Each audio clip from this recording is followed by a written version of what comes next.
عشق شوق مرگ فاخته است برای رسیدن به دل باختش. التماس درختی است به آب چوب. عشق لذت نهان است، انشاء تن و روان است. زبان چشم است، دیوانگی عقل است، رسوایی قلب است. تن به تن جنگ است، آماده گوش به زنگ است. هزار رنگ است، خیلی زرنگ است.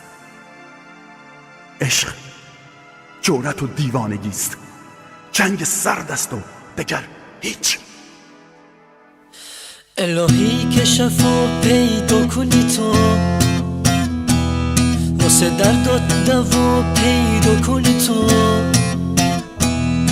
این دنیا که بی وفایی رسمت، رفیق با وفا پیدا کنی تو. عمرم تموم دنیا رو بگردی، مثل من عاشقی پیدا کنی تو. نرو افسانه من ناتمومه، بدون اگه بری کارم تمومه. بهت گفتم بیا دنیای من باش، کنارت حتی مردن آرزومه. شنیدم تو دلت انگار میگفتی که عاشقی کجاست، وفا کدومه.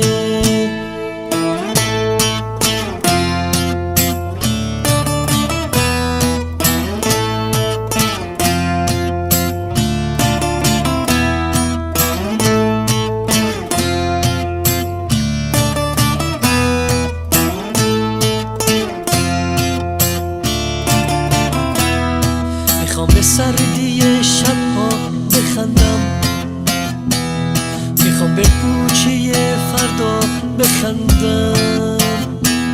وقتی میبینمت با دیگرونی، زوج گریه ها میخوام بخندم.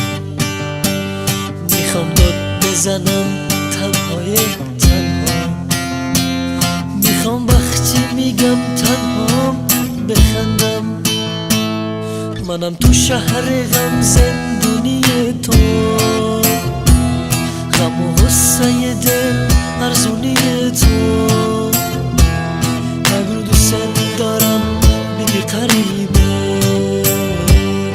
میشه اون مثل من زندونی تو. رسیدی اون شبی که تو میخواستی، چه بد آخر مهمونی تو.